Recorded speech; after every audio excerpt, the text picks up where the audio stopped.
So, magandang umaga.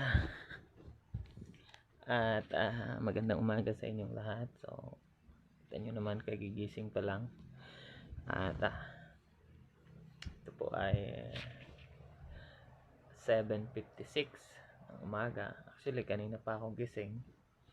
At may practice kasi tayong ginagawa pag umaga para ma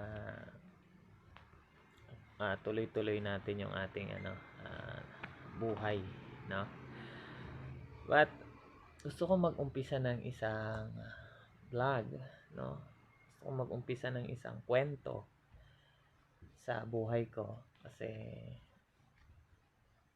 darating yung panahon na uh, yung nakalipas, no? Isa kasi sa mga pinaniniwalaan ko, yung nakalipas na hindi mo na pwedeng ibalik. So, isang napakagandang pagkakataon yung ating technology ngayon, no? Na pwede mong i-document yung bawat araw mo, no? At kahit matanda ka na, pwede mong balikan yung mga araw na nagsimula ka, no? Ako po ay may isang pangarap, no? At dati hindi ko naman siya iniisip. Kumbaga na-develop na lang siya na na-develop sa akin. So ko talagang yumaman, no? Sa ngayon ako po ay walang-wala, no? Wala pang kayamanan. May naumpisahan na pero wala pa tayong milyon, no? At gusto kong marating din yung sinasabi ng mga influencer, no, ng mga mayayaman na nahihit nila yung kanilang first million, no. Pangarap ko din 'yan, no. Na kakasunod ko ng kakasunod sa kanila, nabuo na rin yun sa isip ko yung pangarap na yon. Na one day ma-hit ko rin yung aking first million, no. And mula noon, sa mga natutunan ko sa kanila, no, ay umpisa rin ako ng aking sariling journey pagdating sa pagyaman. At ito yung purpose ng aking umpisa na to, no. Ngayon ay day 1 ng aking gagawing vlog sa journey ko na to sa pagyaman, no. Pag-hit ng aking first million, at the same time second million and third million, no? Gusto kong ma-hit 'yan. Na pangarap ko din 'yan. Ngayon ay Monday, February 19. So, ito yung unang araw na ikukuwento ko. Samahan niyo ako sa kwento ko na 'to. Sa araw-araw kung ano ba yung mga pina-practice o pinractice ko para marating someday yung aking pangarap. So, para pagdating ng panahon at ako'y nagtagumpay, at least hindi ko lang siya ikukwento, no? Hindi ko lang siya ikukwento sa mga tagapakinig.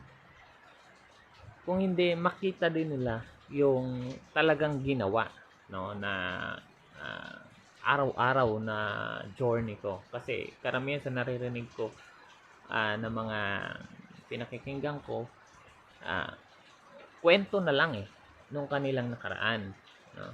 Pero nai-excite ako na makita sana yung kanilang napagdaanan, hirap man, positive man o negative. At dito gusto ko yun gawin, no? Yun yung naisip kong gawin, ikwento yung aking buhay. Kung magtagumpay man ako paglipas ng 10 taon, at least mababalikan ko yung kwento ko na naka-document, no? Na may video, no? So, sa ngayon, every week kasi meron akong natatanggap na allowance, no? Dahil ako ay isang pastor. At meron akong natanggap na allowance at ito 'yon, no? So nabawasan na rin 'to kagabi kasi kumain kami ng asawa ko, no? Pero paano ba yung ginagawa ko sa paghahawak ng pera pagka natanggap ko siya. So, ito kasi yung isa rin sa natutunan ko sa mga influencer at pinakinggan ko din na mga coach, no, mga kung paano daw i-manage yung pera. So, ngayon ay meron akong mga pera dito, no? At may barya. So, ito ang gagawin ko sa aking pera. No? At sana pagdating na 10 taon sa tuloy-tuloy natin tuloy-tuloy ko itong gagawin ay nagtagumpay ako. So, bibilangin natin. 1,000, 1,500, 1,600, 700, 1,800, at 1, 2, 3, 4, 5, 1,800, 1,872. So, nabawasan na to ng pangkain namin kahapon na parang mga 300. Pero yung natanggap ko kasing allowance kahapon, Sunday, after ko na mag-preach, no, ay 2,000. Nasa 2,300. So, ganito ang ginagawa ko. Since ako ay pastor, nagpa-practice ako ng 10% tithes, no? 10% babalik ko sa gawain ng Panginoon dahil yun ang paniniwala. Amen. Paniniwala ko. So, kukunin ko na agad yung 10% nung 2,000 plus na yun. So, yun ay parang 2,300. Let's say 2,300. Ihiwalay ko na agad yan. 2,030. No? 2,030 o 2,040. So, 10% nung aking natanggap. So, every week yan. Kada magkakapera ko, I practice yung 10% rule ng pagmamanage ng pera. So, ang matitira na lang sa akin ay yung almost 90%. O 90% talaga. Napa. At ang gagawin ko, ihiwalay ko naman ulit yung 500. Para saan itong 500? Ito ay sa panggasolina sa motor, no, sa loob ng 1 linggo.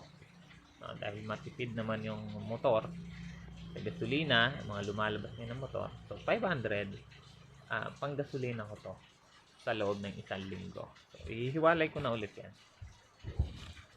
Tapos yung natitira na 1,000, 1,240, 42.